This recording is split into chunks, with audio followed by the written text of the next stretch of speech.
In our modern world, when people talk about their journey of spirituality or spirit, evolution, consciousness, awakening, ascension, whatever you like to call it, people often narrate that process by talking about things that would stifle or get in their way or harm them. The adversary that they're facing, the dark night of the soul, the evil forces, low vibes, 3D, the devil, Satan, Lucifer, all these things. And obviously it depends which path you take. If you've got the religious path, then you have this idea of the in crowd being saved by the institution's formula. And if you're not in that, you're out, which is then you're going to be at the behest of the devil's influence. And in spirituality, it could be that if you are low vibe, then you aren't going to ascend, or you've got to be high frequency, positive vibes only, these kind of things, light worker, all these labels that we create to build this theology of separation, essentially. And that's the key point, because the journey that many are navigating still comes through this adversarial, separational lens, where they are relating to themselves and creation rather than themselves as creation. And so this isn't to judge those organizations or structures, because really that would be the very nature. When something is created, there's always going to come with it a polarity of you're either in it or you're out of it. And so that's just the natural evolution of building structures and building cultures out of theology.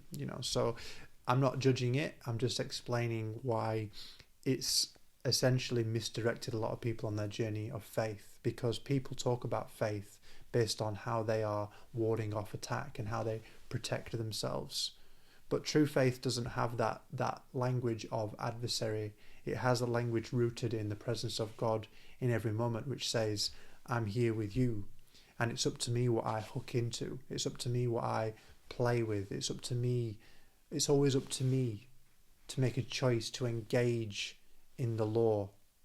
Because I always talk about law in these videos, and that's because we are in a system of law. And if you really understand how the laws work, you would be looking at creation in a way where you see your part in that, rather than just thinking that you are always having to manage external influence and causality. You would see your own relationship with causality, because everything that shows up in our field is there by resonance. So the question becomes, what is the resonance that I'm giving off that's attracting this here? And that's not about blame, and it's not about saying that it's our fault about all the things that have happened to us. It's about understanding how energy works without the emotional story, because energy is just there in resonance. It's not about who's right and who's wrong. It's about what attracts what. So that puts the individual in a position of clarity, presence, where they can assess the field and understand how they are interacting with it. Because when you create resistance, when you put up a wall, when you reject or oppose something, that's not actually dealing with the issue. All that's going to do is add more static into the field and create a larger field of pressure, which is going to have to come and keep pushing until there is revelation. So that energy is there to force revelation. It's not there to take anything. It only takes when we give to it, when we feed it with narrative, when we feed it with fear, such as there's an enemy that I have to ward off. Because the one who sits in faith, the one who sits in the true presence of I am with God, says, I'm right here with you, and there is nothing that can harm me. If you are with me, nothing can harm me. And the only way that I'm ever going to get influenced by other energies is when I intentionally give myself to that. So in the religious community, again, you've got this idea of the devil coming to test you. But really, we're testing ourselves all the time. And if you are tempted, it's because you are tempted.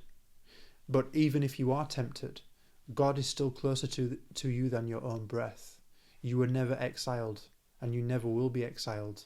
The exile comes from the mind that lives in separation, the mind that needs the adversary to justify its individuality. And that's all it really comes down to. It's just the game of separation that's being played. The problem is that we have forgot that it's just a game. That number two, the other, only exists so that the one can know itself better, more wholly.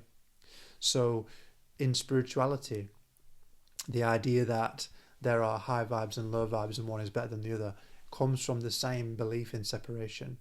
So the faith and the journey that they're on there is not about rootedness in presence with God. It's about they're believing there's still a difference between them and somebody else. There's still a high vibe and a low vibe, a dark and a light against each other. In the spiritual realm, that battle is not taking place. It's just a dance. It's just a dance. Many would say yin yang, it's just the dance of masculine and feminine. It's not a war. It's not a battle. The soul, the spirit, God isn't in a battle. We've created the battle because we've believed we are separate from it.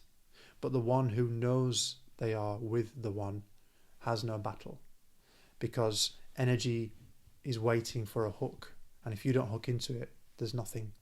So you're not being tested by the devil. You're not being manipulated by the enemy. You're in resonance with something, and whatever that something is there for you to go, I see it more clearly now. I can let it go. Because whatever you don't feed can't survive. So if you are feeling the pressure, you are feeling there's something around you, the question is, what am I doing here? How am I engaging the laws?